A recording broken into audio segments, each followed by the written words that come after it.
Hi, everybody. I think I've met several of you before, whether it's at the workshop or in person in their individual campuses. Again, to start off, my name is Anthony. I'm Director of Programs in the Division of Computing, Data Science, and Society. I work often with Eric and also Amal. Amal, do you want to give a quick intro about yourself? Yeah, sure. Hi, everyone. My name is Amal. I'm a senior at Cal, and I'm studying data science and economics. And I'm one of the team leads for the global adoption team. And kind of like what Eric and Anthony were talking about, the global adoption team is where we work with different institutions and trying to help them set up different data science programs. So whether that be sharing different resources that Berkeley has been using or creating different guides to help We'll call you back. transition. Those are kind of things that we do for the data science program. And this is exciting because it was just back in 2018 when we started this effort with faculty support. I recall even at the National Academies, this idea was proposed, having folks at Berkeley to work with other institutions, students especially, to really help spread the pedagogical efforts and refine them further. Because each institution is different at different contexts. What works at Berkeley might not work at other institutions. So really excited to hear from the panel and the learnings for the past a few years about how they've set up their programs or about to set up their programs. So we have a great panel of guests from around the country, and we'll just go in kind of order with people to discuss. Again, maybe I'll start with, if everybody could briefly give a quick introduction. I'll start with Casey. Yeah, I'm Casey Kennington from Boise State University in the Department of Computer Science. It's great to be here. Next, I'll go to Karle. Hi, everyone. I'm Karle Flanagan.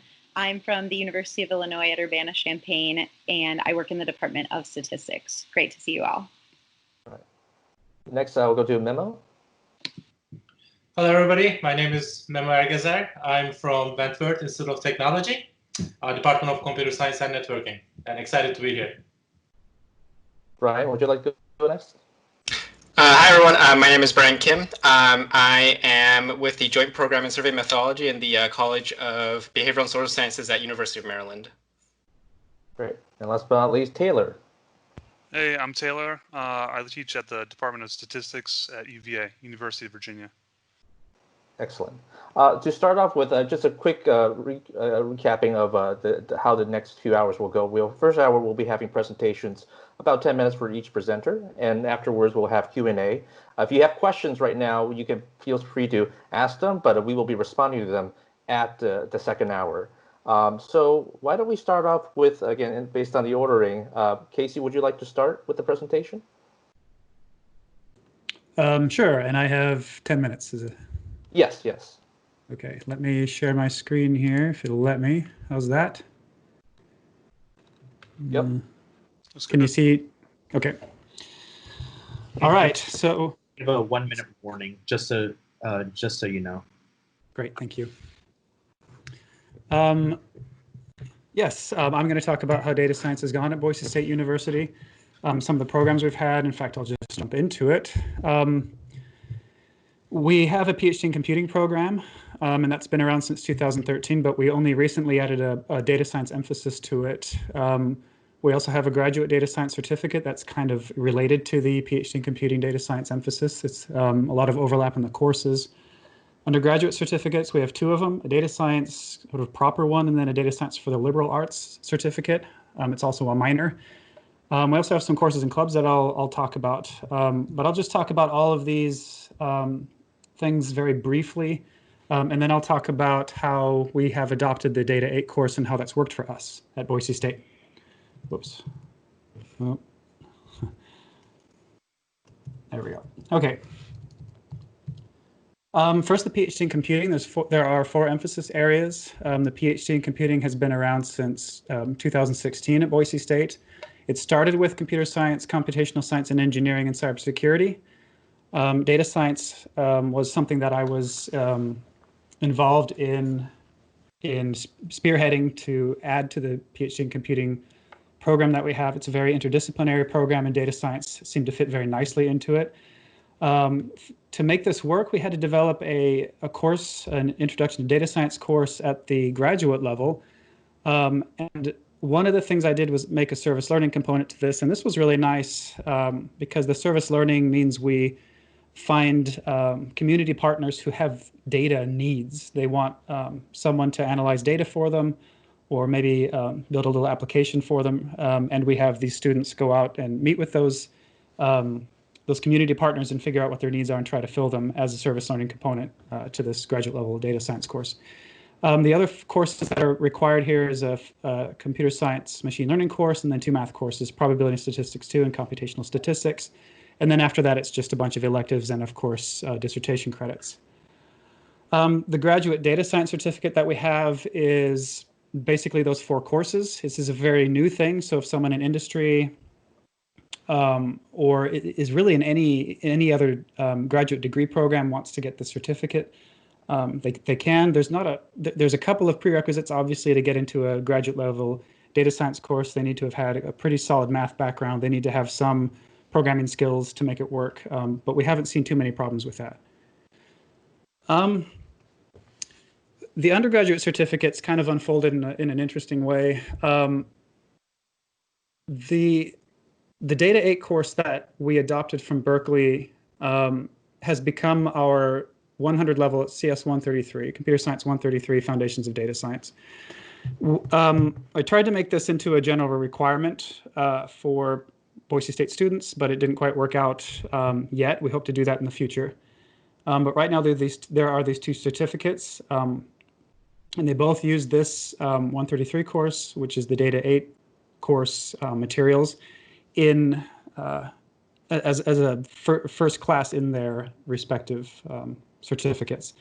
So the liberal arts one is more specific to liberal arts needs. It's not as much math, but it still gives the students quite a bit of coding chops to be able to do some of the heavier analysis. And one of the classes also moves into statistical modeling in R, because one of the instructors there has a lot of experience with R. The data science certificate is the Data 8 course. And then we have a 200 level course that builds on that, and it sort of introduces the students, or it takes them away from the data science Python package and moves to the Pandas package. And of course, does a lot of other stuff. Focuses a lot on data collection and data cleaning, which data scientists spend a lot of time doing, and that they don't get to that in Foundations of Data Science for good reason, I think. So we spend a lot of time doing that in the 200 level course. And then we have a machine learning course, and then a databases course. And then there are some math courses that round this out. There's a statistics course, of course, and then there is a linear algebra course that are required to get the data science certificate at the undergraduate level. I made this. I don't know how useful it is, and I don't want people emailing me and saying, how dare you forgetting this or forgetting that. I found it useful to kind of break apart some of the concepts, you could say, that students need to know. And this was mostly because students asked me a lot about what should I become, a data scientist or a machine learning engineer or AI or whatever. So I put this together, and up here I have kind of the data related things, like you have to know how to collect data, munge data, you have to know about different formats, analyze, ask questions. The scientific stuff is really up here. The math stuff could probably be broken down a lot more into individual I guess, knowledge. But modeling, linear algebra, statistics, information and probability theory, those kinds of things are here. The computer science stuff, I've separated from Python, and Python, of course, isn't the language for data science, but because we've adopted Python at Boise State, for most of our undergraduate courses, it seemed good to align some of the libraries that exist in Python for the knowledge that students need to have to be ready to be data scientists. So on the computer science side, we have databases and hardware, and the data science certificate aligns with these different colors. So the blue is the stuff that we get from the Data 8 course: analysis and ask research questions, basic Python collections, the Jupyter notebooks and plotting libraries. Red is the next class. The purple stuff is the machine learning class, and then there's a database class. And then there's, of course, the math courses that go along with it. We have some other courses that we teach at Boise State that fill in a lot of these other gaps if students want to move from there to become machine learning engineers. But yeah, the Data 8 stuff is this blue stuff. A little bit more about the Data 8, how we've adopted it at Boise State. We have first adopted the book and materials in the fall of of 2017, I tried TBL, so team-based learning, and I was very inexperienced with TBL. I'd gone to some workshops to try to make it work for a course, and it seemed like it should work for this course. The idea was to get students who have some programming experience and some people who have math experience and maybe some people who don't together in the same group, and they can help each other learn. But what really happened is the students who were really good at programming took the helm every time and sort of left everyone else behind. So it kind of failed on me about halfway through the semester, and I eased up on it. And I'll say a little bit more about that here in a second. So, of course, we had to set up a Jupyter Notebook server and set up OKPy, and we got help from our OIT to get that set up. It wasn't too difficult, but then I'm not the one who maintains it. OKPy I really like. I really like that students can kind of check their work as they're going, and there's a submission system that's built into it. So I've adopted that. When we first adopted it, it was floated as just kind of a special topics course, and then it was added fully to the curriculum annually in 2018. And then everyone realized how important this was. Students were really catching on to this, so now it's every semester in 2019. Last fall in 2019, I flipped the classroom where they read at home, do all of the, well, I guess just the reading and any additional lecture materials or videos I have at home. And then they work on assignments together in class. And this is kind of like TBL, but not really. Most of the students worked on assignments on their own. And that I think is really important because you're learning a language. At the same time, you're learning these concepts. And you can't learn a language by someone else speaking it for you. In this case, it's Python, it's writing it. But just they're in class, they're beating their heads against the wall, they're having a hard time, but they're learning. And I'm in the class to help them through stuff. And I can, of course, walk through the class and see, okay, if there's a majority of the class is struggling with a concept, I would say, okay, please stop what you're doing and let's talk about this. Clearly, there was some confusion for the reading or in the assignment or whatever. This I really enjoyed. I really enjoyed this. Flipping the classroom, the students had overwhelming positive feedback about it. It meant I didn't have to do as much work. I just showed up to class and was basically a TA. And the students did a lot of it on their own, but of course there were some lectures that I had where they had to pay attention, and then there were of course some class periods where we didn't just do homework. We did some other group work, group assignments like concept mapping and stuff like that. And we're at the point where we're needing multiple sections. The sections aren't big, 35 to 40 students right now. Boise State's undergraduate population is about 20,000. So we're getting to the point where we're needing multiple sections every semester.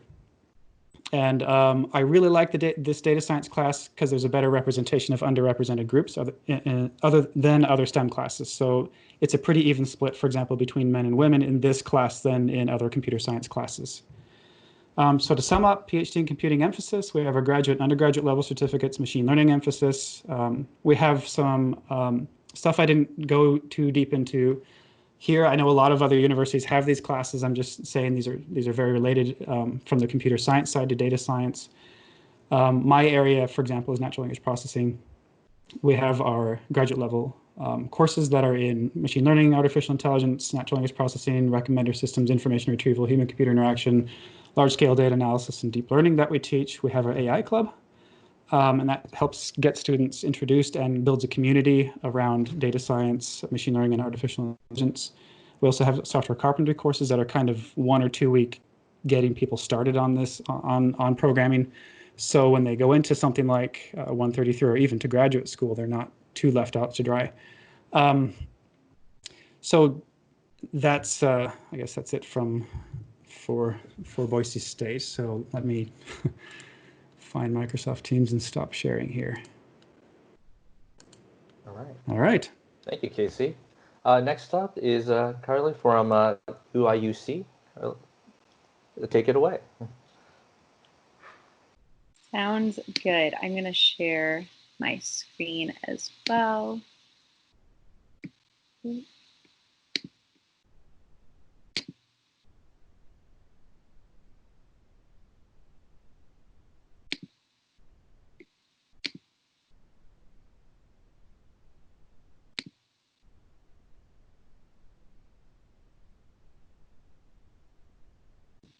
you guys see my PowerPoint?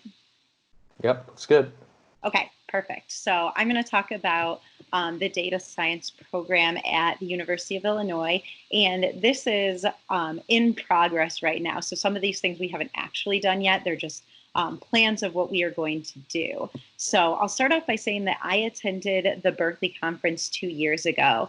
And I went there because the statistics department had basically decided that just like how Microsoft Office is required for almost every job today, that basic data science is going to be required for almost every job tomorrow. And so we didn't have a data science course like Data 8 at the time, but since then we've developed one and we've started developing different types of data science majors as well, which I'm going to talk about. So it started by having the statistics department. We like to say that we did the impossible because we got 4 deans to say yes at the same time to having data science get started at Illinois. And so this was a 4-college effort between engineering, liberal arts and sciences, information sciences, and the College of Business. And we came up with a task force to go ahead and design a data science major and integrate data science throughout the campus. So there's 3 goals that we wanted to accomplish when designing data science education at Illinois. And the first one is to provide a meaningful experience and curriculum for any student who got into University of Illinois. So at the time, we had a bunch of different courses that were teaching data science techniques, but we didn't have a major, and they were just kind of random courses in different departments. And students didn't really know which ones to take and what they could learn from each of them. So we thought we can do better. We wanted to provide basically core basic skills in platform courses, kind of like Data 8. And then we wanted to have data science degrees built on top of these courses. So the first platform course is Data Science Discovery, and this is a course that's been running every semester since spring of 2019. And it was inspired by Data 8.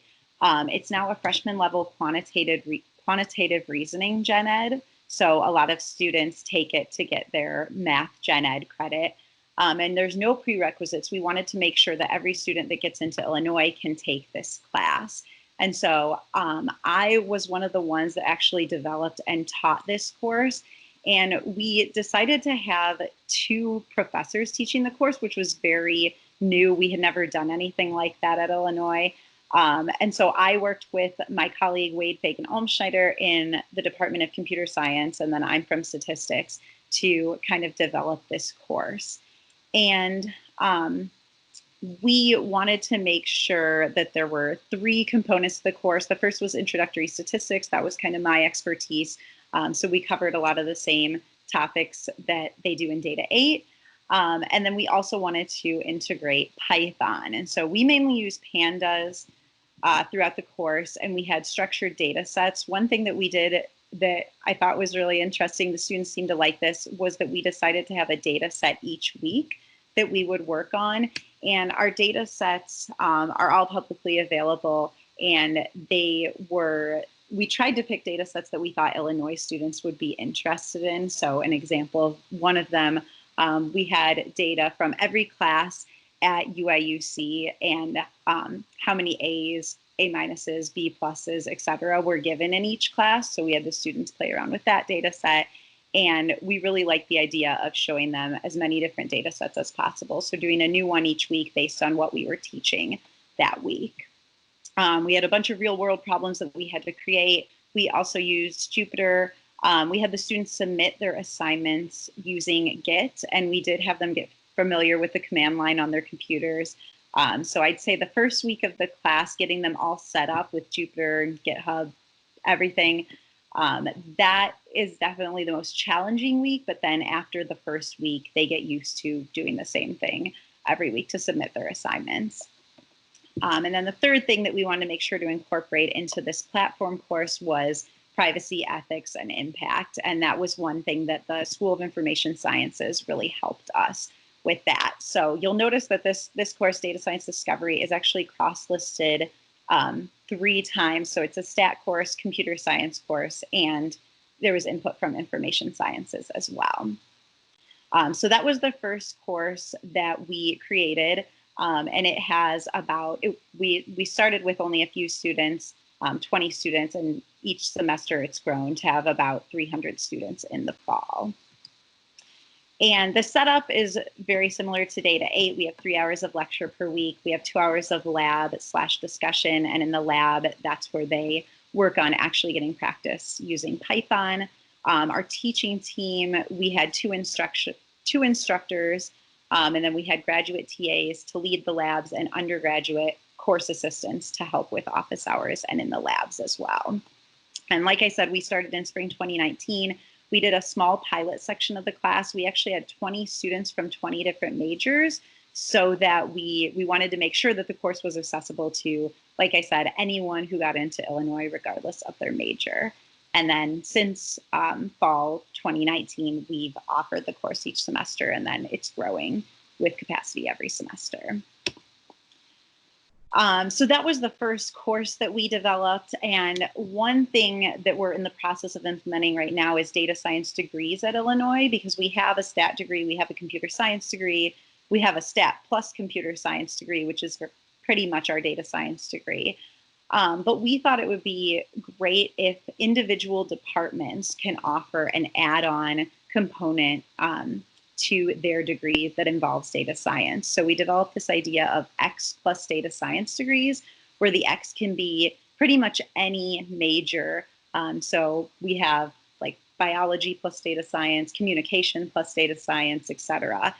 And the plus data science basically describes a core curriculum of 8 courses taught by 4 departments. And then the X is their home department, and they can decide, the department themselves can decide what is involved in that X part of the X plus data science degree. But the 8 courses are actually from stats, computer science, math, and information sciences. And I have them listed here. So you'll notice that for the math course, we do have Calculus 1 and linear algebra as a requirement. We wanted to make sure, we didn't want our students to not get this degree because they were scared to take Calculus 3. That's a common thing at Illinois. That's kind of known as a really hard course. So we did think that they needed calculus, but we just have Calculus 1. And then you'll notice that all of these courses end in 7. So we kind of made this theme. We did some data science and looked at our course catalog and saw that 7 was the least commonly used number for the end of a course. And so we were creating all these new courses. So we decided to have all of them end in 7, so that if students are looking at the course catalog and they see one that ends in 7, it's probably a data science course. So we have 2 stat courses, like I said, calculus and linear algebra, a data structures course, a modeling and learning course, and then 2 kind of data management, ethics, privacy courses as well. So this core of 8 courses can get attached to any major, allowing a student to get any major plus data science. And then just here's kind of a visual of how this would work. Students would take data science discovery, Stat 107, and Calc 1 first, and then they can take the rest of the courses. All of the 5 courses that are highlighted here have Python programming, so we wanted to make sure that that was a theme among these courses, so that what they learn in data science discovery can be used in the other courses as well. And before this, we didn't have a lot of courses that taught Python, so that's why even when I taught data science discovery with my colleague from computer science, he was the Python expert. And so that's been good that we've been able to add more of those courses to our course catalog. And so just again, kind of like I said, they can have, for these majors, they can have their area of specialization, that's the X, and then the data science core. And then they would need to take their gen eds and electives, of course. And then one thing we did want to add to this major is a data science research or discovery experience. We wanted to kind of set it apart from other majors on campus. And so that brings me to our second goal for data science education, and that's to basically provide this discovery or research experience for every student in the X plus DS majors. So we thought about how to do this. We each semester have hundreds of students, especially undergrads, who come to us in the statistics department and say they want to do work in data science. But there were very limited opportunities campus-wide. So one thing we did to kind of help jumpstart this was we created an undergraduate data science research collaborative, which is basically a research group for just undergrad students where they can work on projects involving data science and then get the credit for this part of the degree. And right now, we mainly have undergrad students working on projects with professors, and some people from industry have projects that they want the undergrads to work on as well. And this is also in process. We hope to expand it for sure, but that was one thing we definitely wanted to include with the major. And then the last goal, I guess, that I'm going to present today for our data science program is to provide a data science community for the campus. And we thought Berkeley did a great job of this with integrating connector courses and having resources for faculty. And we have started doing this at Illinois as well. So with all of our platform courses, starting with data science discovery, we want to make sure that all of the resources are available if anyone wants to develop a data science course in any department that they're in. So we wanted to make sure that all the assignments and everything that we use for the class is accessible to everyone. So we try not to hide anything behind learning management systems where you have to be a student to log in. All of our course handouts and notes are open and accessible for everyone. And the data sets that I talked about are open and public, and they can be used as review. They can be used as deeper dives and connector courses, and they're available to students and faculty who want to see those. And when we created data science discovery, we actually created an entire bank of questions for quizzes and exams that can be used in the upper level courses if the professor wants to do like a pre-quiz or use any of those questions. Those are available because we wrote a bunch of statistics and programming questions, and we figured if other people can use these, that would be great. So that's really all I have, but if you guys have any questions, I would be happy to answer them. Thank you. Thank you for the great presentation, Karle. Next up is Memo. Memo, would you like to start? Hi, yes. Let me try to share my screen, and please let me know if you can see it. Perfect. That's good. All right, thank you. So I'm a CS professor at Wentworth Institute of Technology, and I want to talk a little bit about the motivation. My university is, you might not be familiar with it, then our course, some of the challenges we faced, and a few more things that we are working on. So we are located in Boston, Massachusetts, Wentworth Institute of Technology in downtown. Private university, about 4,000 students, most are technical in CS or engineering. We have about 19 bachelor's degrees. That means that we can't pilot study with 20 different majors. But we have small classrooms, about 25 students per class or less in many cases. And we offer 5 master's degrees right now, but planning to double that in the next couple of years. Okay, so that's where I'm coming from. The motivation of why we created this is kind of a bottom-up approach where the students showed interest in the data science topic, and as also writing references and working with my colleagues in the industry, realized that the solutions are becoming more and more data-driven. So there is a need to help raise these well-rounded professionals that can provide quantitative analysis. So that was our motivation. Then we developed our data science fundamentals course, which is an upper level undergraduate course. I would say that it sits between data 8 and data 100.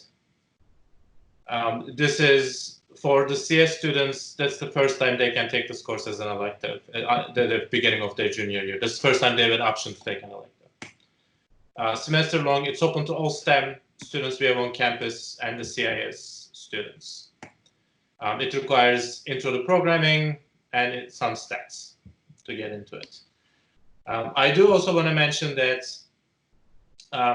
while developing this course, I joined a webinar organized by the Concord Consortium that was hosted by John Dinera from Berkeley, and he presented his data science major, so it was one of the inspirations while we're working in there. And the second part was that I tried to teach an embedded AI class one summer and realized that many of the students didn't have the computational programming background, so I had to spend lots of time with that. So this course also allows me to focus on that earlier on in the students' careers. Our course has, I would say, 3 main points. We're talking about the computational programming. We use the Jupyter Notebook environment as well.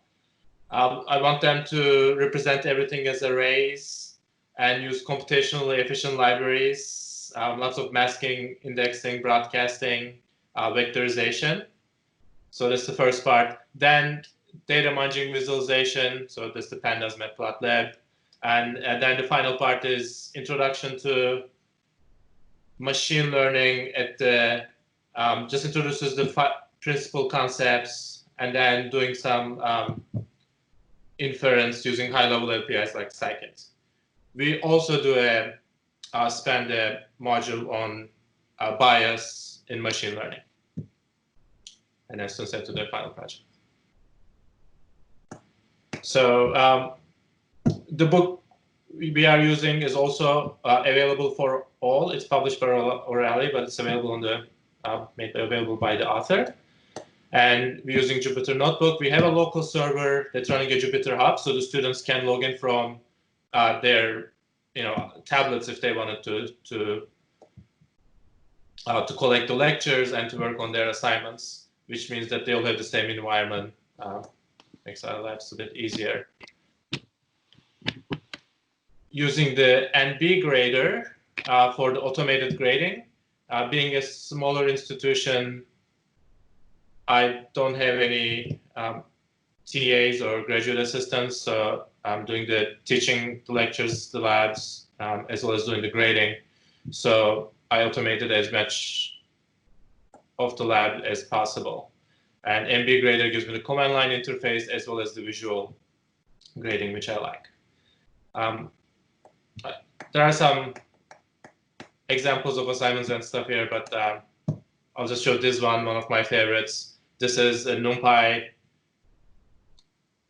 assignment where they have about, I think, 13 mini puzzle-like questions where they have to use the computational programming skills to solve the problems without using any for loops. Right? So this is what it's called, for better or for worse. Hopefully get them to think a little bit about computational programming. So some information on it. Another assignment example is taken from Model AI assignments from EAAI, from Michael and Lisa. It's a Kaggle-like competition where giving the headlines, the students have to classify them as real or fake. And there are some visualization labs and so on. So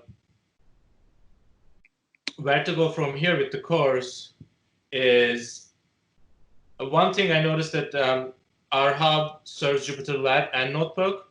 For MBA grader, everything works much better for Jupyter Notebook, at least with my setup.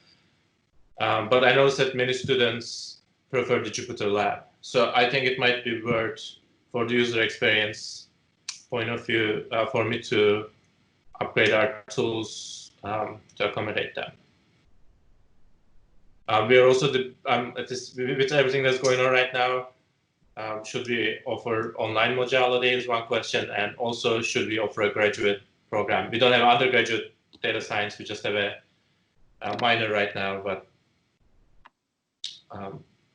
that's one of the discussions. And eventually, I also want to keep collecting feedback, ratings, and keep evolving the class, basically the assignments, lectures, the topics, and everything. So that's our class. A few things on the side. So that's the more part of what we're doing with data science. Our minor, and that's the parallelism with a minor and a major on the side picture. So we have 2 core classes, the data science fundamentals course, linear algebra, and then students get to select 3 different electives from 3 different majors of their choice. So I put some of our options here, but everything from management to CS is there. And another more thing that evolved on its own naturally was that there were students asked to do a study abroad. So first time for my college, we did a faculty-led study abroad trip last semester. So went to Germany, and data science was the course that one of the courses that I was teaching there. So we did company visits. So that's one of the companies we visited in Norway. I got to meet with their machine learning engineers, and it was a great learning experience, not just for students and also for me, because got to learn not how they applied the topics, but also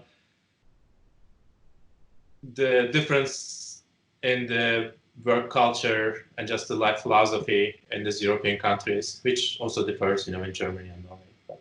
But a lot of it. Unfortunately, this had to be cut short with everything that's going on.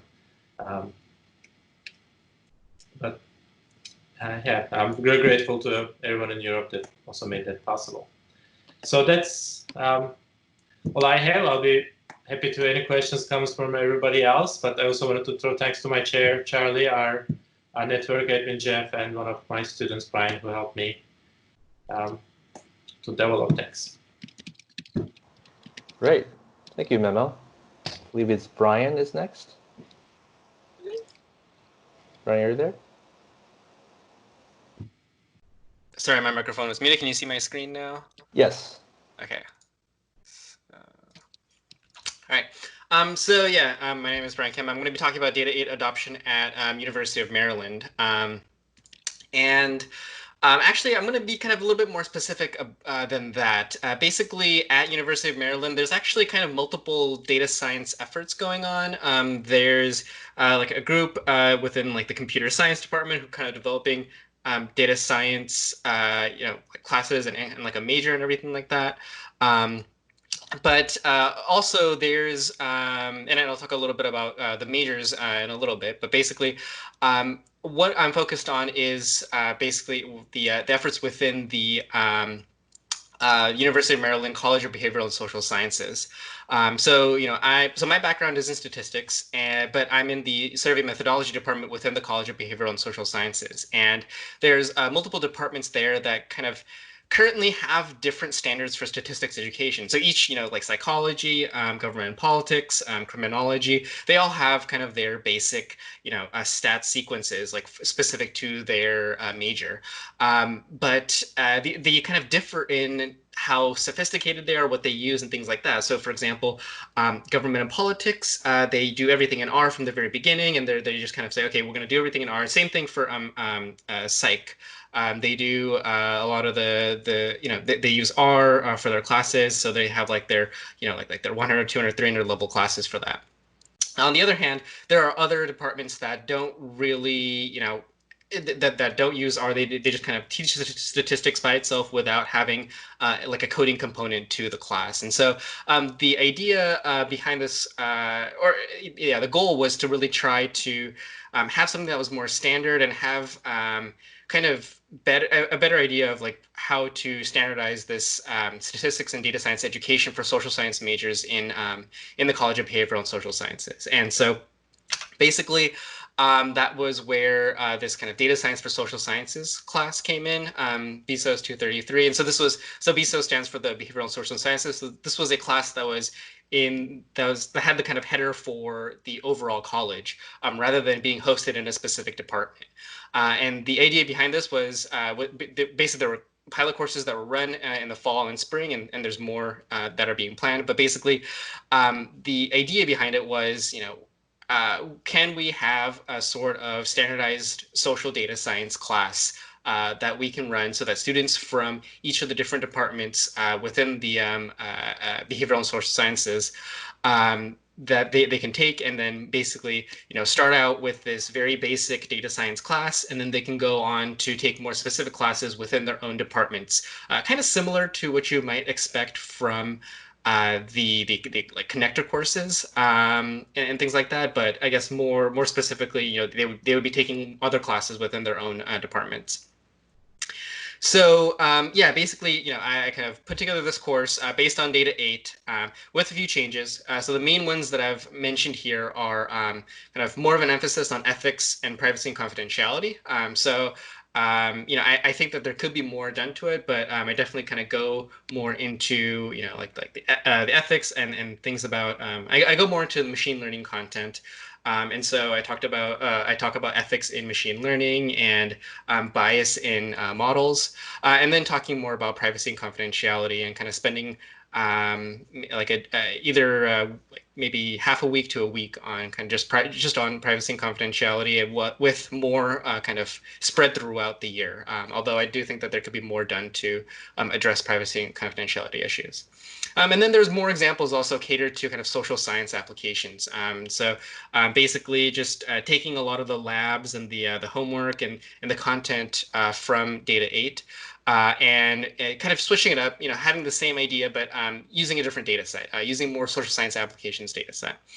And then at the end, added some content on APIs and text analysis. These are just basic, quick, introductions to how you might use Python to pull from an API, and how you might use Python to do some basic text analysis. And for this one, I was just doing just some cleaning steps, and then as well as latent Dirichlet allocation. So just not really expecting them to kind of fully digest everything, but just to kind of introduce what each of these are, and what's possible using Python. One thing that I want to mention is that this course was designed to have no prerequisites.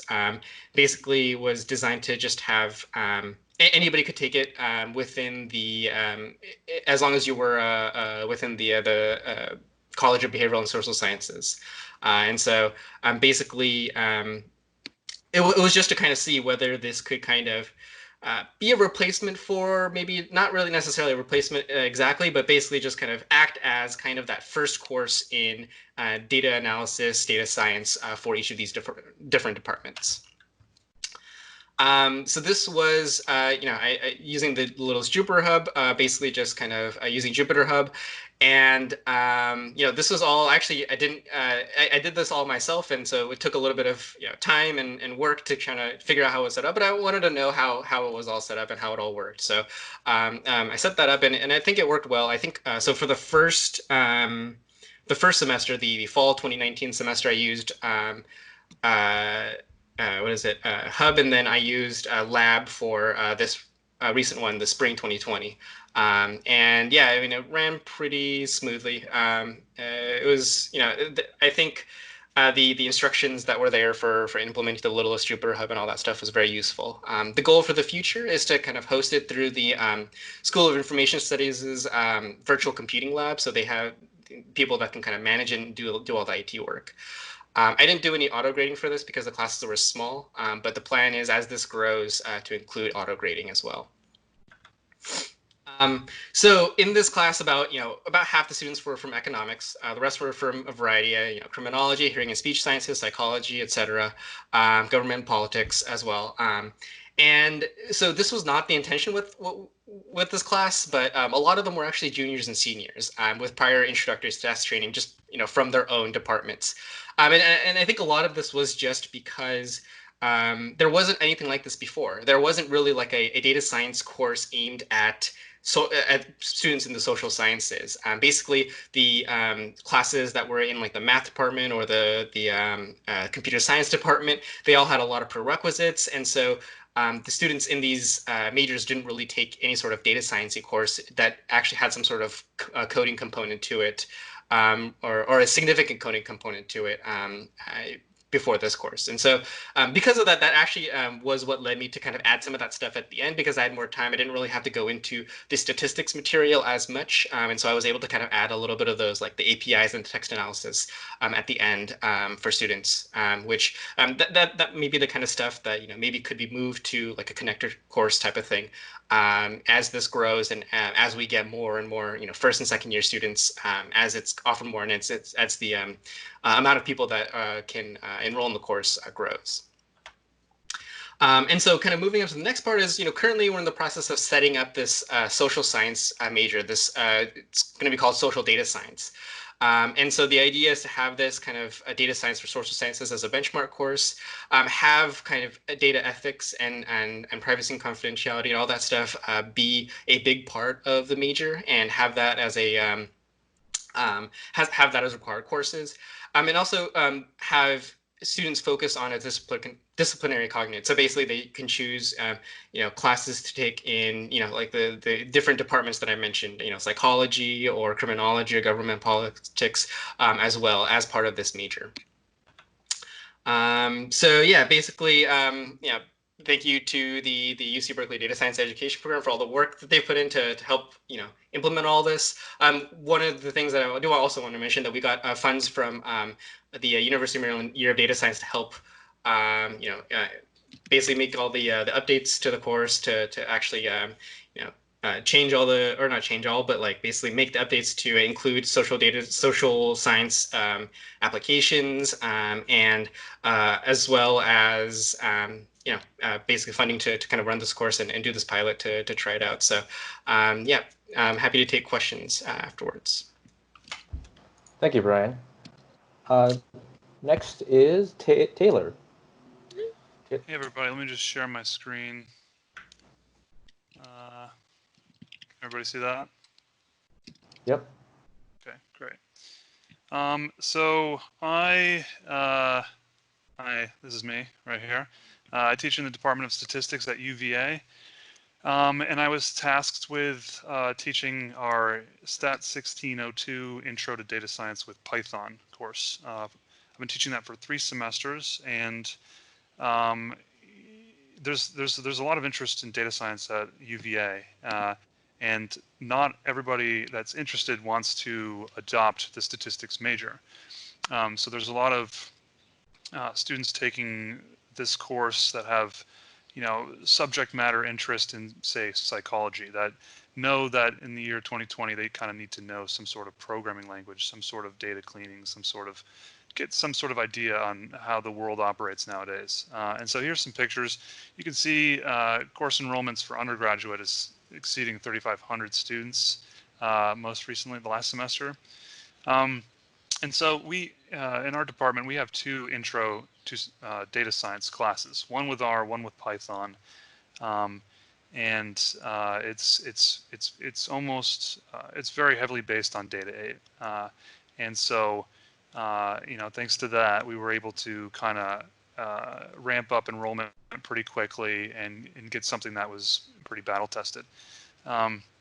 So my presentation is structured a little bit differently than the ones you've seen earlier today, but I have some reflections on all of the materials provided by Data 8. So that's a textbook, there's exercises, PowerPoint slides. The Python library was very nice, data science library. And I was using the OK Auto Grader and submission system. So I have, all my slides are mostly pros and cons, both from the student perspective and also from the instructor's perspective, from my perspective. So about Python, there's not much persuasion that I need to do. I mean, most of the students, they chose this course over the Intro to Data Science with our course. And so everybody in the class has a lot of faith in Python's abilities, and they know it's in fashion, it's useful in a lot of areas. So that being said, it's a course for people with no prior experience in anything. And so Data 8 does a pretty good job mitigating some of these concerns on the right here. I've never programmed before. I'm not ready for this, but I have to reassure students pretty frequently that we're all in the same boat. I think I was the only person, if I recall correctly. A lot of you guys were using Jupyter Hub, and unfortunately, the first day of class for us is installing everything from the command line on local machines, and so that is a pretty it's a pretty tough day, and we don't have to do it at any other point after that. So, you know, thankfully, but that is one of the cons from the student's perspective. Is the command line is scary, and they don't want to use that at all. Jupyter's great. So everything's all in one place. I'm sure all of you guys know this. You know, students really appreciate how all of the instructions and pictures, YouTube videos, diagrams, code checks is something I left out on that list.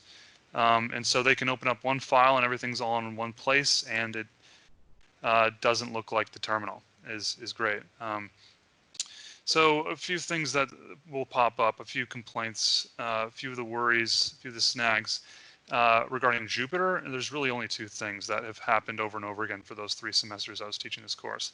One is that there is some keyboard shortcut that switches a cell from code type to markdown type. So despite having typed some sort of Python text, why doesn't my code run? Well, that's, you know, that will be a frequent thing we have to rectify, switching the code to cell type. Also, at the first couple weeks, students with no computer science background are used to opening files by just double-clicking on things in the File Explorer. And so, you know, usually the way that these IPYMB files, these Jupyter Notebook files, would have to be opened is that you have to open up Jupyter Notebook first. We use primarily Jupyter Notebook over Jupyter Lab, and that takes some getting used to. So I consider that a con. Textbook is great. Students really appreciate how it's more, and I'm not really sure, I have a firm understanding of what the difference between these two things are, but they appreciate how it's more data science-y than statistics-y. And I would agree with them, but I'm not able to nail down a certain definition of those two words. The textbook examples are pretty closely aligned with everything else. So there's no, I mean, it's an intro course. So if you learn something, there's a very gradual transition from the textbook would have code examples, and the first low value 4-credit assignment could be completed by copy and pasting those code samples with only minor modifications, which is great. It's free and it's online. That's another huge pro. You know, there's only one place to go, and if I get an email that's asking about what's the reading for tomorrow, I can just send them a hyperlink, which is pretty nice. And I'm sure the students will appreciate this. I appreciate it too, but they appreciate the sort of it's pretty light in the mathematical notation, which is very appropriate for a first class. Cons, I mean, I just wanted to fill out the right-hand column. Some of the phrases you type in the search bar don't pop up. I mean, it's pretty small. So from my perspective, I kind of like the same things. Everything's bundled in the textbook. The more I think about it, the organization is very good. The primary thing about organization is how all of the Python comes before the statistics, and that allows students to kind of learn by doing. They will, you know, if they, you know, everything we learn, they have code examples from class that they can copy and paste and play with, and things make sense because it's not just memorizing. You know, it takes, in my opinion, it takes a long time to get used to being presented some of these ideas in a mathematical way. So if in another class you might just see a theorem, and that's probably not going to stick with most of the class, even if they are, you know, majors in pure math. So that's good, and it's fun, it's easy, there's code checks. I mean, it's great. Cons, the light mathematical notation got dicey in a few areas. So for instance, in the central limit theorem, when you're teaching that, there's a lot of different standard deviations, and it's hard, you know, you start to get dry mouth saying standard deviation of, you know, the words get long and there's a lot and it's hard to remember. So notation would probably be, and that was one of the minor changes I made to some of the lecture notes. If you're thinking about adopting Data 8, another thing you'll have to kind of augment is that a lot of the examples will be biased towards Berkeley. Berkeley's a great school, but if you want to have them focus on your school, you might have to change some things. Most of that, I think, would require only swapping out a different data set, or maybe even using the same data set but querying different locations or universities, instead of Berkeley. But minor changes, mostly pros here. The data science library, most of the students would, they love it. It's a simplified version of Pandas, I think, is the main thrust of it. And most of the students taking this class are coming from maybe a little bit of Excel background, and so all of them feel great having learned a little bit of Python. And I get emails like months after the class ends, like, I just used this in my internship and it was fantastic. And so it's great. The cons, I mean, they're not really cons with respect to data science, but just kind of a few of the more difficult functions that they would have a hard time with would be merging or joining two data sets together, or kind of applying a group or group by operation on a data set. Splitting a data set into multiple data sets according to some categorical variable and applying some sort of function to another column in each data set. But that's to be expected. It's not really a criticism of data science per se, really. So from my perspective, there's no row indexing or slicing. It's pretty good. I mean, it's just way fewer snags for them to get caught on, and this is their first time with Python. A lot of the methods for tables, instead of data frames, they're called tables. They have a lot fewer arguments. So that, looking up documentation is a little bit scarier, a little less time consuming. That really pays dividends, I think, in terms of having students really not get scared away from this material.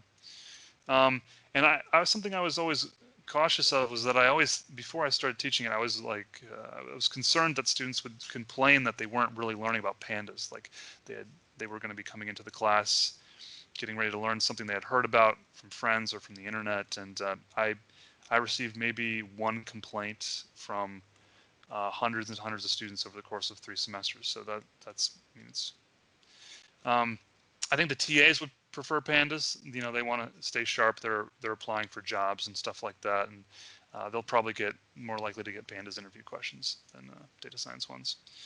Couple functions have sparse documentations. I think maybe I can think of one. That's fine. And I can think of maybe one example where a function signature changed. And so that was a little bit of a surprise. I was doing live coding in a lecture, and the code didn't run, and I kind of got a little flustered, but it was fine. The autograder. So the autograder is probably pretty essential from the student's perspective. Within the Jupyter notebooks, after they do a question, they can run one line of code that will run some unit tests and assure them that they're on the right track. And that instant feedback is it would be pretty bad to remove that from the class. So I think that's great. A con with the OK autograder is that very occasionally, like 1% of the time on submissions, when they run the piece of code that submits their Jupyter notebook to the okpy.org website, they were under the impression that it was submitted, but it didn't get submitted. That is usually sort of problematic, and tensions sort of run high. But like I said, it's quite a rare occurrence.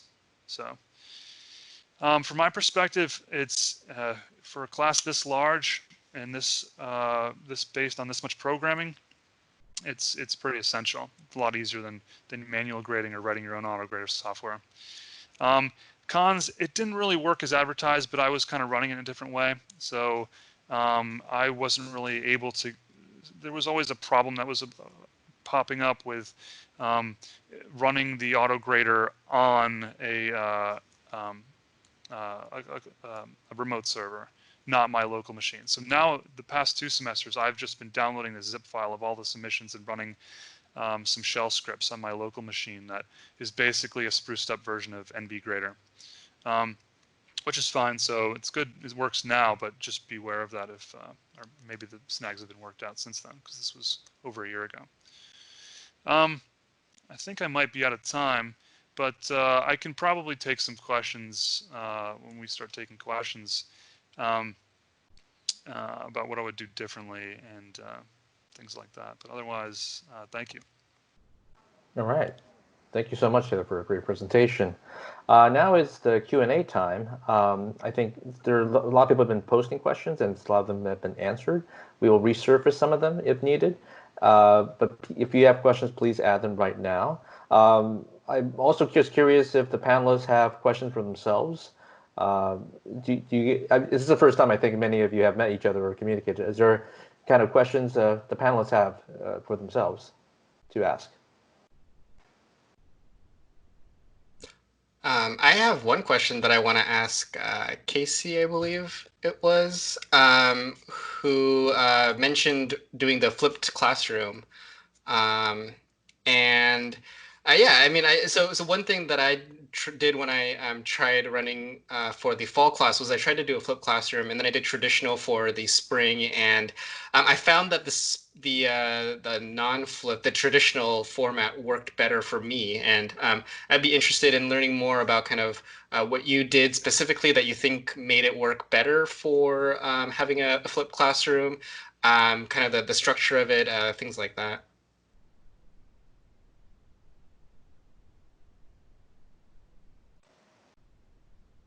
Casey, are you there?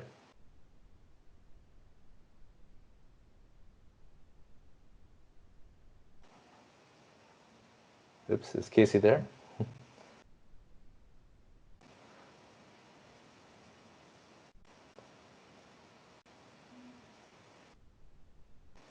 Okay. We can revisit the question if you maybe having connection issues or something. Oh, sure, no worries. I guess I want to maybe also just have a broader question to everybody that's more open-ended. Casey, Casey, are you back? Would you like to answer that question, Casey?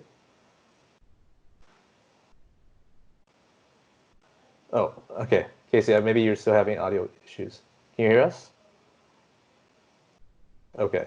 Well, I just want to ask a more broader question regarding just your interest. A lot of people here in this this panel are thinking about adopting Data 8 already. A lot of the attendees. If you go back to the beginning of your class, I mean, in time, what's one piece of advice would you give people that you learned in your experience that is proving essential? I think some of you alluded to it already. Some of the kind of learning big lessons. But is there a piece of advice you would give to everybody that is trying to start the class from scratch?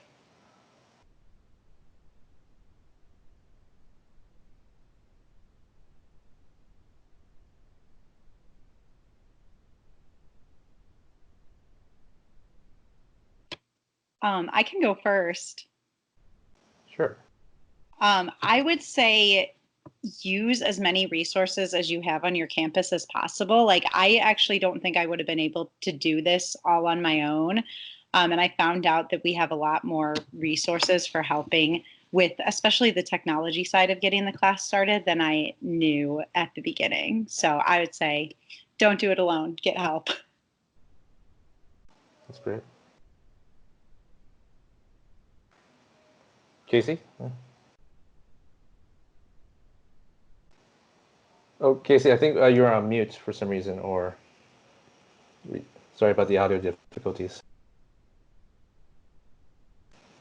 We still have trouble hearing. Sorry. Does somebody else want to respond to that? Have an answer to that question too?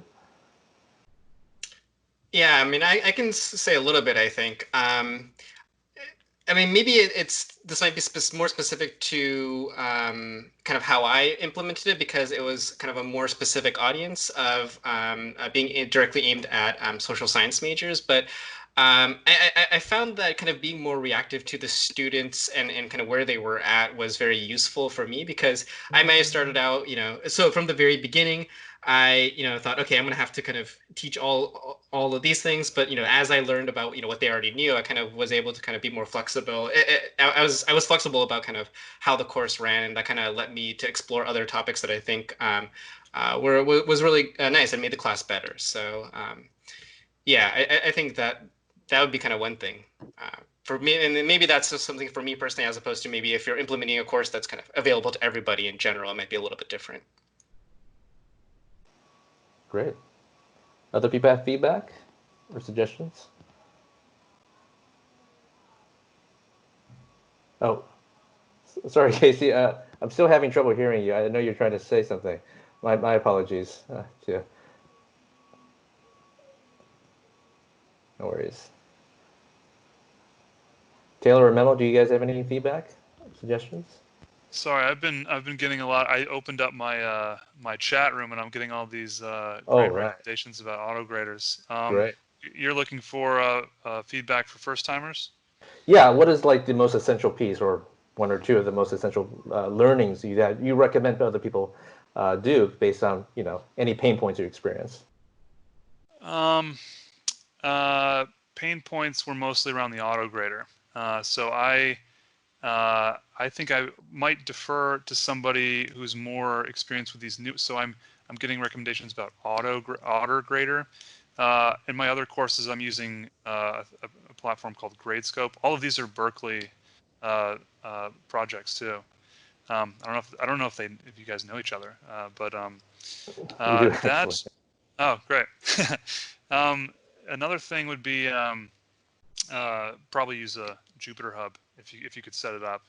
I was a little scared to set that up myself, so I thought I don't think you want to kind of mitigate fear of the unknown when it comes to serving this kind of what I view are the two mandates of a class like this. Kind of stimulate interest as broadly as possible, keep that interest, but also set them up for success in the future. And I think probably the first one's more important. So tackling fear, and that, just keep them away from the command line, I'd say. That's great. Memo, do you have any comments? Sure, and thanks, Anthony. I think I can echo many things that Tyler just mentioned. The first time developing the class, I am using Jupyter Hub, and setting up and deploying the Jupyter Hub and with user consent and everything was time consuming. However, what's great about it is that was a few semesters ago. Since then, I'm using the same hub. I just create new classes, so it's actually became one of the fastest classes to prep. And the deployment thing can be done before the class, right? It's completely independent.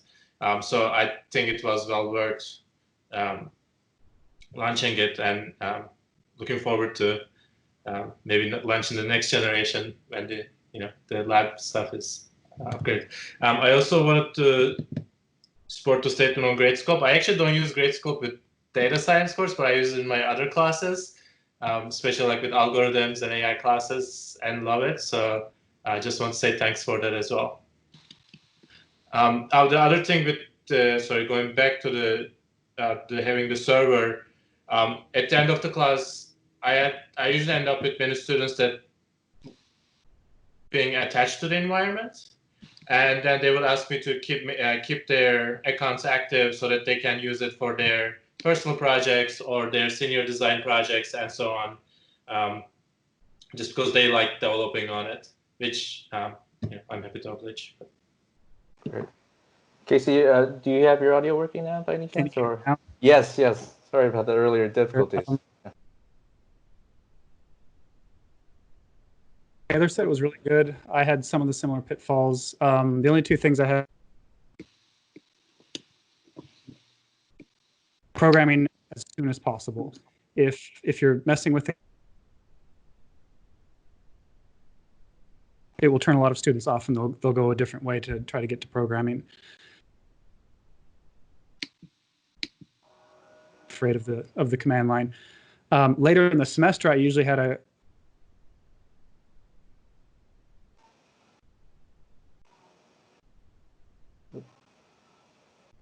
Casey, you seem to be dropping in and out. Sorry about that.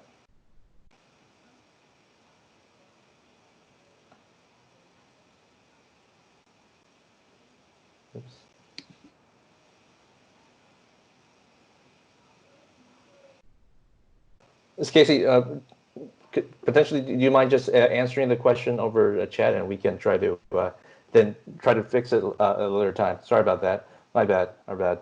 Amal, do you have we have a long list of questions, but Amal, do you want to figure out which one from the audience that we should ask the entire community here? Yeah. There seems to be a popular question about how much content did you create of your own, and how much of the existing Data 8 labs and homeworks did you use? So anyone, feel free to jump in. I can answer that if you want. I think over the course of those 3 semesters, I gradually customized more and more and more. But the first semester I taught was almost completely Data 8. I think some of the things that needed to be changed, at the very minimum, I think you would need to change if you're using the auto grader, there were some endpoints, which are little strings that OKPy will use to identify which class the student is associated with, and that is probably the minimum you could get away with changing. But like I said, we changed some examples that were talking about Berkeley and examples that were talking about UVA, but they were the same examples pretty much. We kind of skipped this slide of mine, but I had a slide about how good it is to kind of maybe crowdsource is not the right word, but to develop course materials kind of collectively, because having many departments run suboptimal course materials is probably not as good as having close to optimal materials being used by all departments. And I only think that's possible if sharing is involved. So yeah.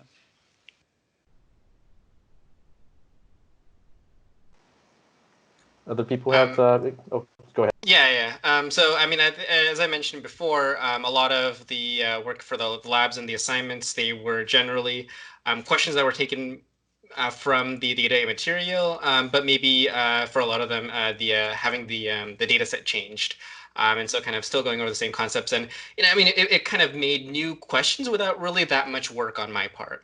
So I was really, and I still took a decent amount of stuff just kind of straight from Data 8 and just used those.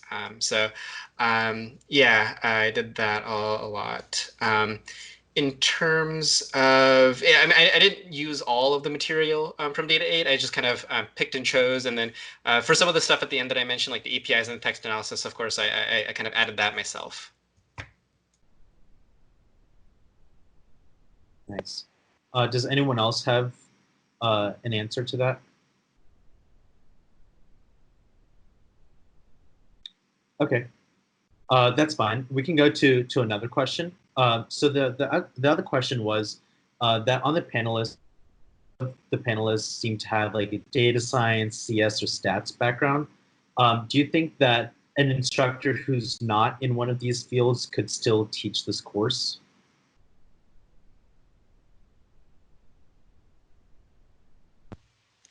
I think I had a text answer. I don't know if anybody saw it. I could probably reiterate that if you want. Yeah, sure. I think so in the University of Virginia, there's a Department of Statistics. Most of our students aren't majors in our department. And last year we announced the creation of a School of Data Science, because before that, there are many different types of departments that are in engineering, the math department, the statistics department, and there's a lot of overlap and people doing the same sort of thing. So there is no expert, and so everybody is going to feel like an imposter somewhere. So I'd say it's okay, Yeah, Can you hear me? Go ahead. Go ahead. I'm glad you can hear me, but please go ahead. I was just going to say that I agree. I think, yes, that a biologist could definitely do it. From my background, I had never used Python ever until I taught this data science course, and I survived. So, yeah. Yeah, my background's computer science, and I use these tools in my research all the time. So when I saw the Data 8 stuff, I was like, yes, we need this stuff. I'm glad there's content for it already. Let's teach this. I know it's used in industry a lot. But for teaching, for really anybody to teach this, the way I mentioned, for example, that you could flip the class. I mean, a grad student could teach this. The content is that well developed, I think, that if you want to, of course, get the feel for it after a couple of semesters and make sure it aligns nicely with what your students, what the proper audience. But I think it could be anybody, as long as they have a little bit of background in maybe at least have taken the course or a couple of grad courses. Okay, awesome. That's great to hear. There's another question about cheating. So do you have any issues with cheating or Course Hero or other instances of cheating? And like, how do you really address that?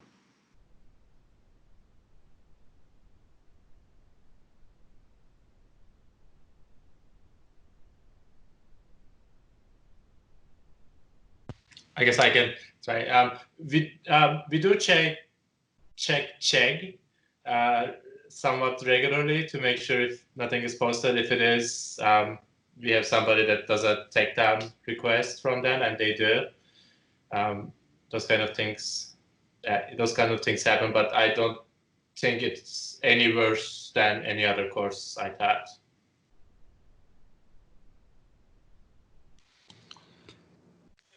Yeah, I mean, this recently happened to me in a different class, not this class that we're talking about here, but it was Chegg, Memo, same website, and we have a semi-legal letter template that we email to Chegg, and they're pretty cooperative with usernames once we send them that. So yeah, no more than any other class though.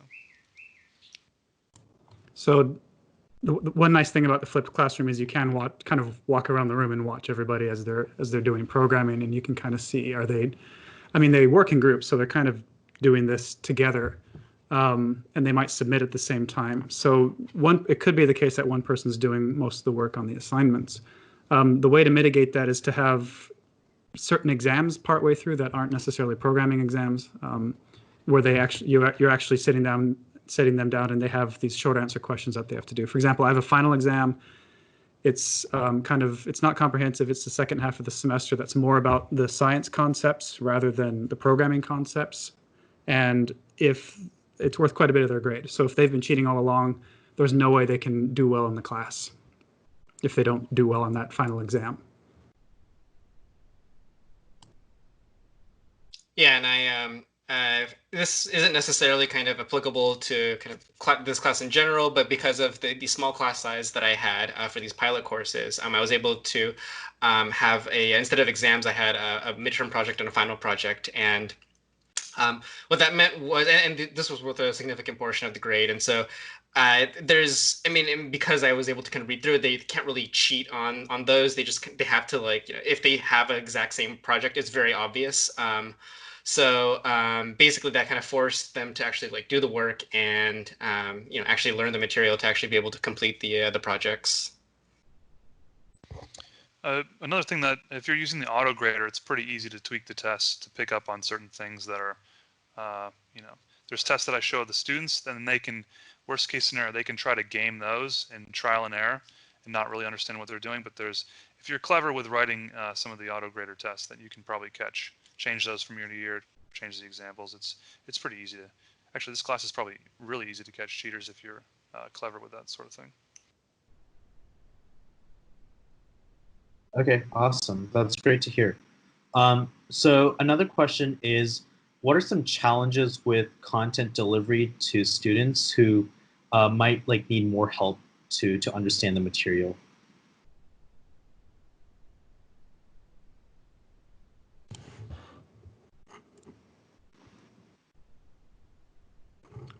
I'm going to speak again to the flipped classroom. I guess it just worked well. There were some students who I hardly saw or hardly helped during the semester. They would do their reading, come to class, work on their stuff, and rarely ask questions. And they would leave early, and I didn't have any problem with that. But there were some students who they came ready with questions every time.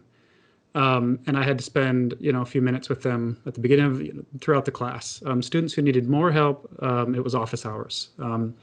But in general, I mean, it's such a wide variety of students. Some have a lot of technical background, some don't. Some have more statistics background than others. So it depended as the semester went by. But that helped with that compared to the other times I taught the course where it wasn't flipped. Yeah, I'd second that. I would say too, we had office hours in addition to the lab sections every day. And so for those students that needed a lot of extra help, we had the undergraduates course assistants run the office hours so that they could get more one-on-one time if they needed more than just the labs.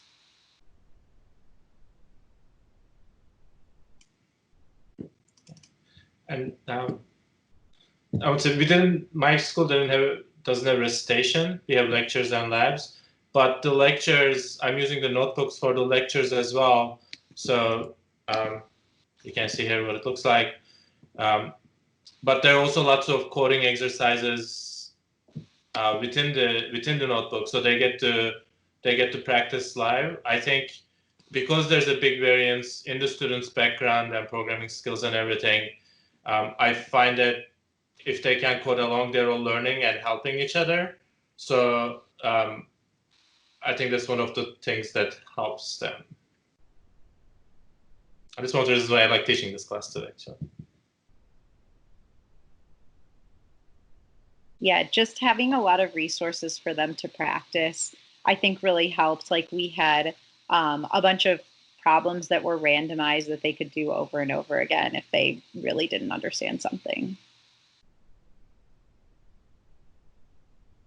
Nice. Those are really cool ideas. There was another question about whether you use the same assessments every iteration or if you change them up a bit.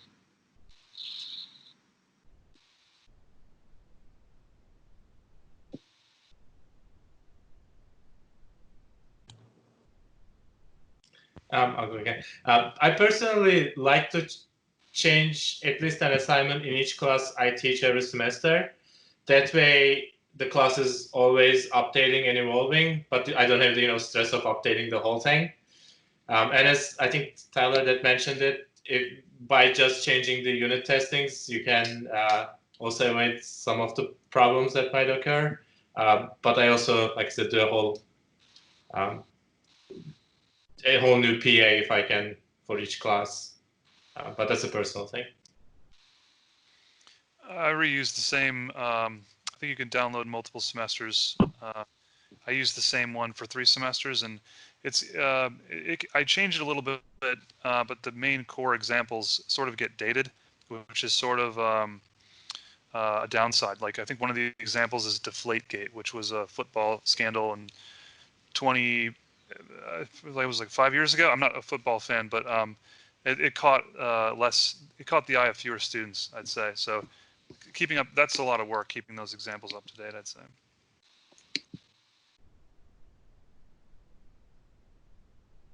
I'm glad they forgot about it. So we have another question. This one's, I guess, more geared for Casey.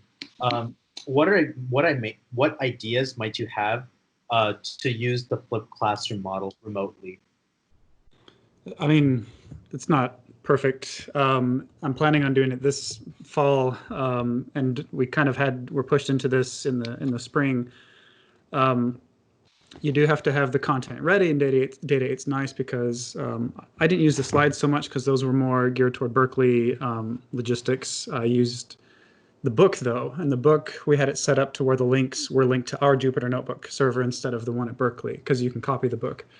And so it would work the same way. At least that's what I'm hoping for or planning for, where the flipped classroom they do their reading and stuff on their own, and then they join the Zoom meeting or the Microsoft Teams meeting or whatever during class time. And that's where you're just kind of sitting there saying who has questions, who wants to work on something, who wants to show me their notebook that they're working on, and we can work through problems. And then all the students can kind of see what's going on. Other students can kind of come and go as they please if they have questions. This worked last semester for me for another class that I taught. It's not ideal, obviously, but that's it allowed students who are really struggling a lot of one-on-one time with me. And the students who are doing fine, they're doing fine. They don't need as much help. There's less collaborative work between the students, which is unfortunate, but still being able to come to class, and you have to sell it early in the semester that you come to class, show me your notebook, and let's let everyone look at what you're struggling with and try to work through it together. That's how I plan on doing it. We'll see how it turns out. Okay. There's another question, an earlier question for Taylor. Did the sister data science course that uses R follow Data 8? And if so, how easily were the materials adapted? They didn't. They did their own thing. Yeah. Interesting.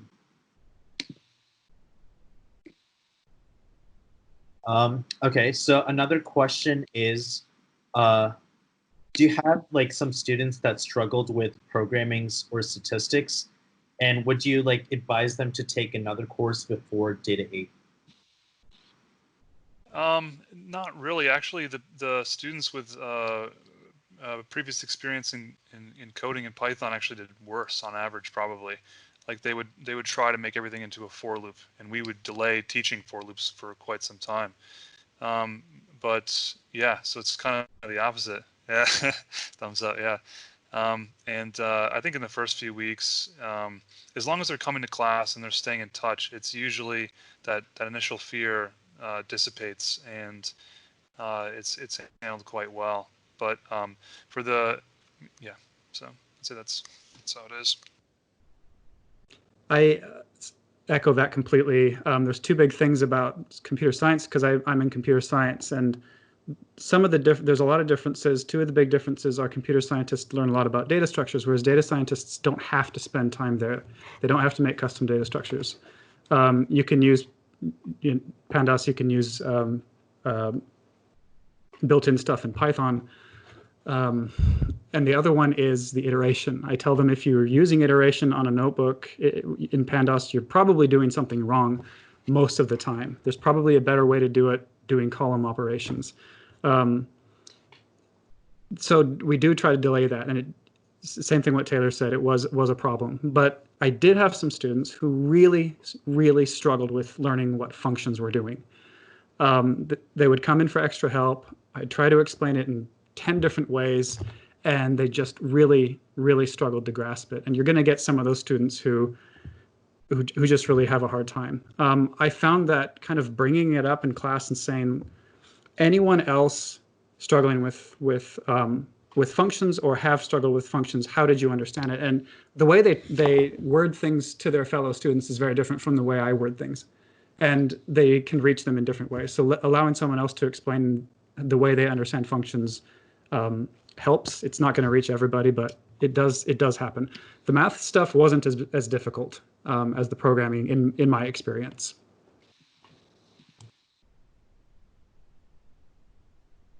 Okay. There's another question, kind of just for everyone.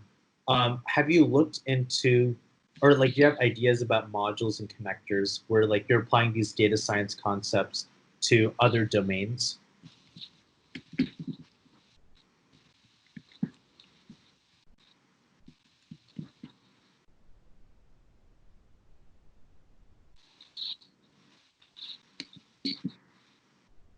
Can you be more specific about that? What do you mean?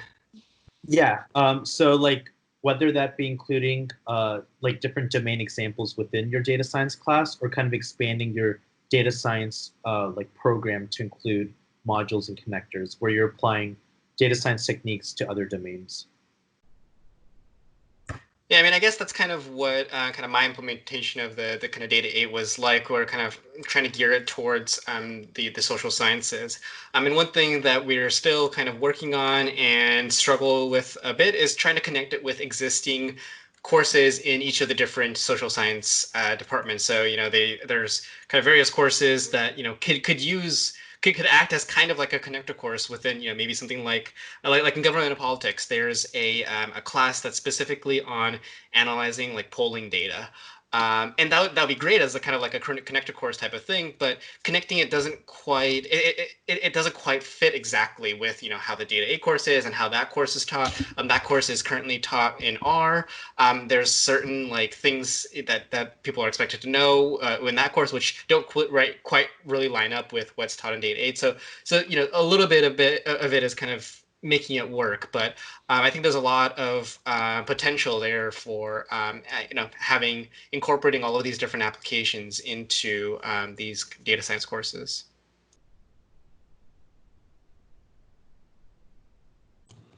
The graduate level course that we teach is an intro to data science course, but I mentioned the service learning aspect of it. That's really, every semester, it's a different domain. We get about 10 different data sets that we've never seen before, the students have never seen before, and they go to work on them. And it's really helpful. Some of them range from where should the next fire station go in our growing community. Another one is how can we help the homeless situation and take care of homeless people because it's cheaper to put them in housing than it is to see them in the ER every week.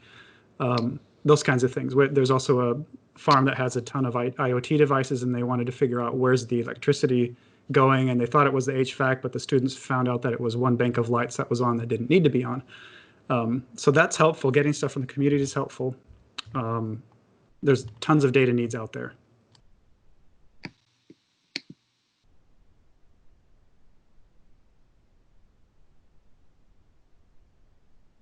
Okay, awesome. That's great to hear. There's another question about, have you looked into teaching data 8 in R? Or kind of maybe a broader question is, why did you choose to teach it in Python versus R?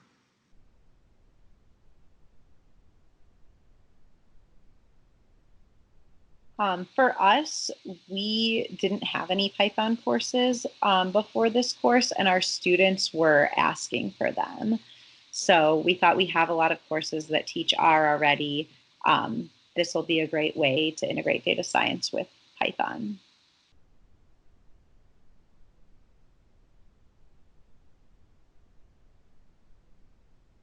For our students, I'm sorry. Oh, yeah. Okay. For our students come from different backgrounds. So we have some students that know Java, some that knew C, C++, and so on. But I don't think any of them had been taught Python before. So it's a new language for all of them. So I thought that was fair. Plus, looking at the job prospects after graduation, I believe Python was a better choice for that as well.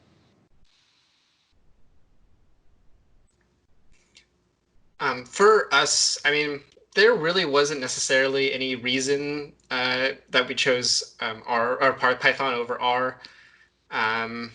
Yeah, I mean, it could go either way. And one of the so this isn't really an answer, but one thing that we were thinking about is whether what other courses there were, and so for example, there's and this is part of the difficulties that I was talking about earlier with kind of the data 8 course leading into other courses sometimes, is that sometimes courses in R, sometimes other courses are in Python that are later on. And so it's really hard to kind of have like one data science course that kind of feeds into all the others when the ones that are already created, there are some in R, some in Python.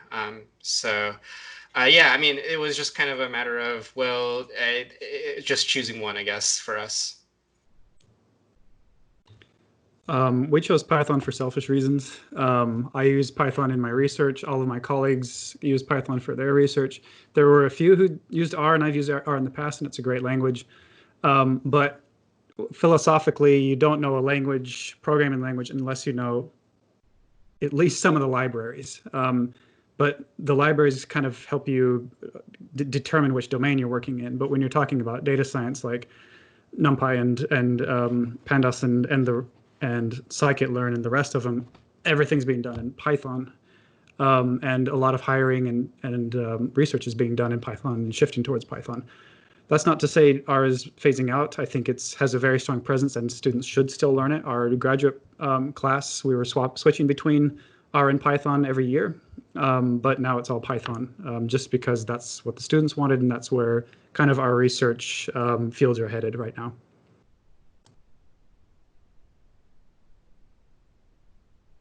Nice. Is anyone using Tableau? I'm not, no. Or is anyone's like data science program having any classes with Tableau? We have a humanity class that uses the data visualization class that uses Tableau. Okay. And there's another question. We might have kind of touched upon it, but how much work was needed to implement the course? For a first time, a lot. Data 8 came recommended to me by a reputable source, but I still, you know, the first time you teach a whole bunch of material, you kind of have to spend the summer going through it. And so, you know, doing all the assignments, there's a lot of assignments, and they're very wordy. And so it takes time. It takes time. But it's better to get preload all that work in the beginning, and then instead of finding out things going wrong in real time. That's much worse. So very few surprises. There were some, but you know. For me, I think most of the work was in setting up the Jupyter Hub environment. And that took a lot of work and just kind of figuring out the environment and making sure it works, and it's testing it out with other people and with multiple accounts just to see it, make sure it works, and all of that. But I think, you know, it was a significant amount of work for the actual content. But I think the material that is available through Data 8 was actually very helpful and very useful. So being able to use all of that helped a lot in terms of lowering the amount of work that needed to be done. Yeah.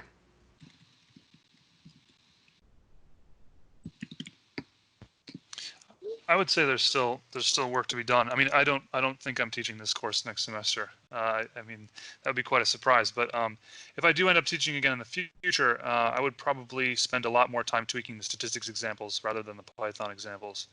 So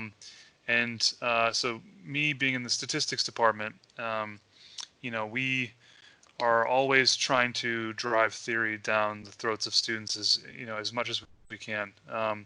And so, you know, that might not be a good idea, but you know, we think it prepares them for the future, at least in our opinion. So designing this sort of course within a statistics department, that's kind of where our head's at, is making those adjustments. Not really to the Python stuff. Python stuff's good.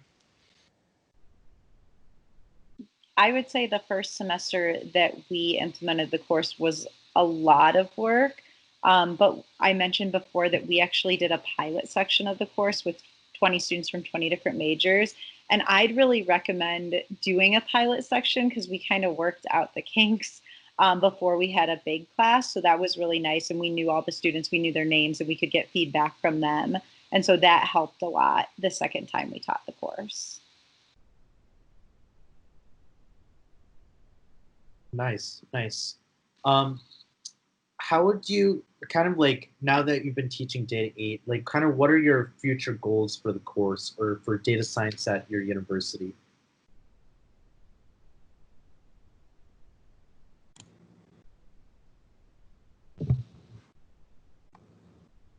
Oh, okay.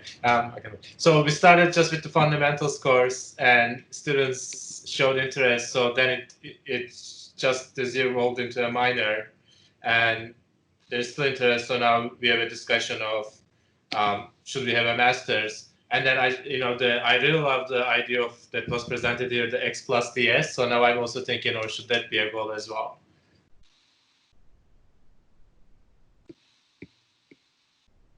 Yeah, our goal is definitely to integrate data science more throughout the whole campus instead of just those 4 departments that originally started creating the courses. So that's one thing that we're going to try and do is have like kind of sessions for people in other domains who want to have a connector like course or create one, and just how to get that started. But another thing too with the Data 8 like course that we have, the goal would be for another person to be able to teach it too. So like to get it to a point where we could hand it off to someone else and it would be okay for them to do and not a ton of work. For Boise State, I mean, we started with this course, we piloted it, and then suddenly everyone said, we want this. When can you teach it again? And then the physics major picked it up, and they said, we're now making this part of our undergraduate curriculum. Our students have to take this. The College of Business picked it up, and they said, we're going to wrap around your certificate and make that into an emphasis, a major emphasis. Computer Science picked up on the data science certificate and said, we're going to wrap around this and make a machine learning emphasis, and so on. So just seeing the adoption across campus is one of our goals being fulfilled. And we've tried to look at the connector stuff. It's not manifesting itself in the way that I would have expected it to, but I'm seeing at least the Data 8 stuff being the starting point for a lot of these things that are happening on campus. And that was kind of the goal of having it in the first place. So growing the course is one thing, but also getting these programs out there and getting students prepared for data science is really important. But not just at the undergraduate level, but also at the graduate level. When we talk about the scientist side of data science, we want them to go through kind of a thesis or a dissertation or something, so they're ready to take this stuff and go do sciencey things instead of just having the skills and technical know-how.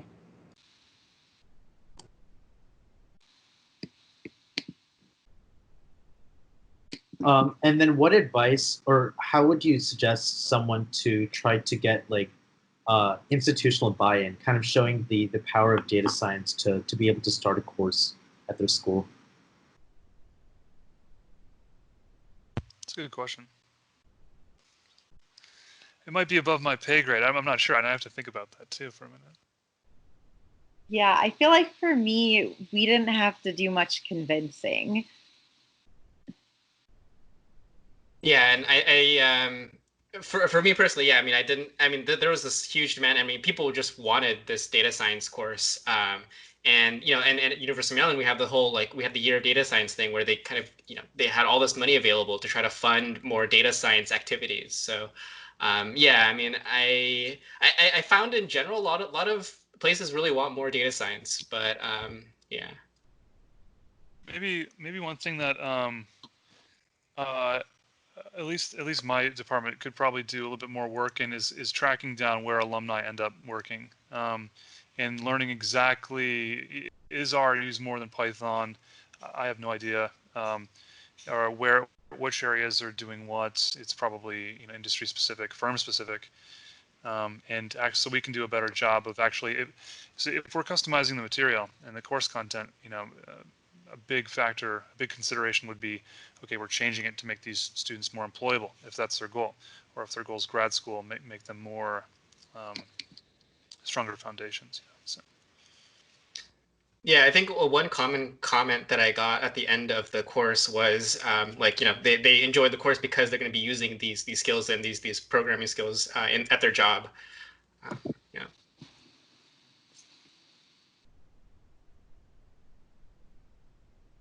And speaking about funding, so let's suppose that a school doesn't have a lot of funding. How do you think that you could use Data 8 to go and get grants to raise capital to support a class like that? I taught it without any funding at all. Funding for what purpose? The materials are free. I guess laptops aren't, though, and space to meet or internet connections to meet. But funding for what purpose? In terms of course staff, if you need teachers' assistants. Oh, right. Yep. Or maybe funding to work during the summer. I think. Yeah, go ahead. Thanks. I was kind of a naive new assistant professor and didn't know that you should stop what you're doing and try to get funding first for everything you do.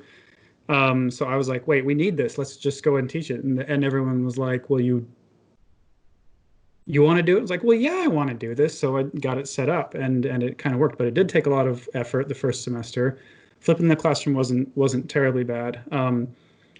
And that's where buy-in happened. It was after the class existed and students were taking it and they saw, wow, this is really, really important. Then the deans were talking and they're like, wait, we should be teaching a data science class. oh, there's one right over there. We can just use that one, and suddenly it's no problem. Getting funding from college level or university level stuff to kind of grow out these programs is not very difficult anymore.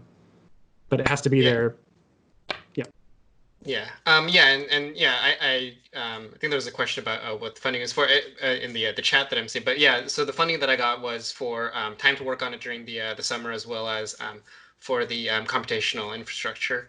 I think one thing that helped for mine when I was kind of putting in the proposal in was that, basically there's this model that is shown to work, right? This has been implemented at Berkeley, and it's been implemented at other places.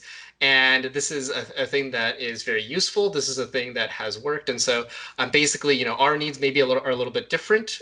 This is a little bit of a different audience, but adapting it for this purpose, is very likely to work because it's already been done and it's already been proven.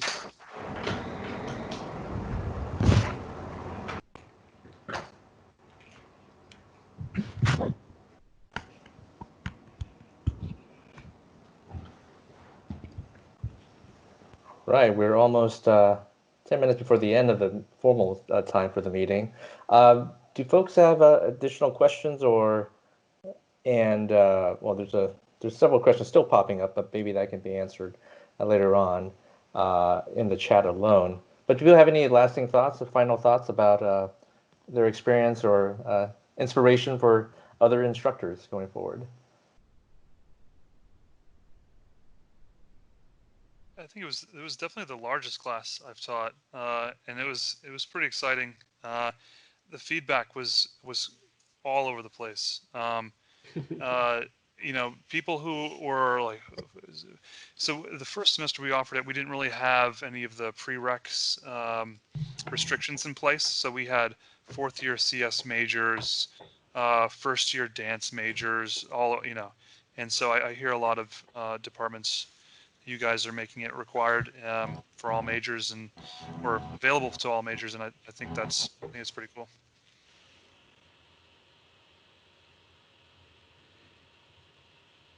I just want to join in. I got excited about the idea of figuring out some way to collect your guys' cool materials that you make are related to Data 8. So I might loop back to you about that.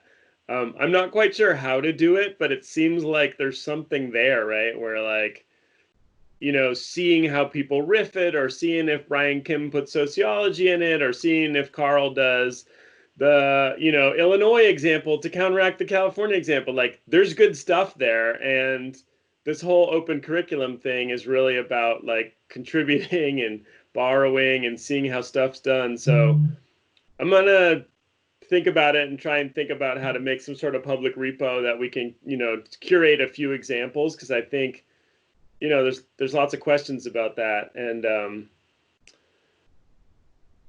I also just want to thank everybody. It's super great for us to hear all this, and it's super useful for us to just like follow this chat and like what new people are asking you, and it's really rich area for us to like think about what to work on.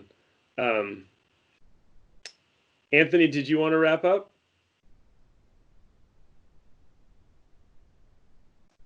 Sure, sorry.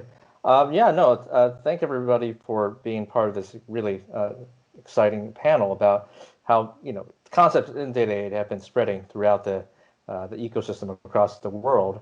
There are other institutions in the world that actually have adopted too, and I think there was a listing that I would dig up and share with the community.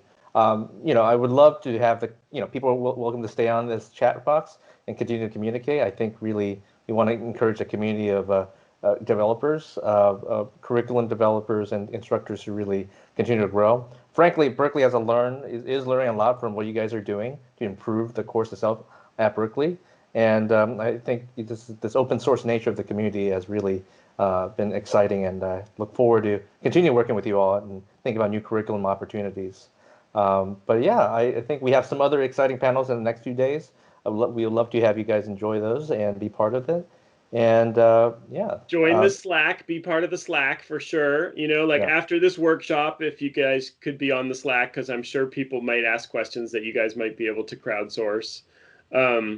we have some initiatives trying to look at cloud-based solutions. So everybody's sort of like banging their head on the Jupyter Hub issues, but we are innovating there. We're hopeful to have some cloud-based approaches for institutes that have less resources. Obviously, as it's in the chat, we're pushing forward with a new iteration on the grading. So like things are moving. Yeah, keep in the loop and keep on the Slack, and keep coming back. Thanks, everybody. Thank you. Thanks for having us. Take care. Yeah, thank you all. And if anyone is on board, I just want to say, take the leap, teach the class. Students love it. They work hard for it. Absolutely. Bye-bye. Thanks, everyone. Take care.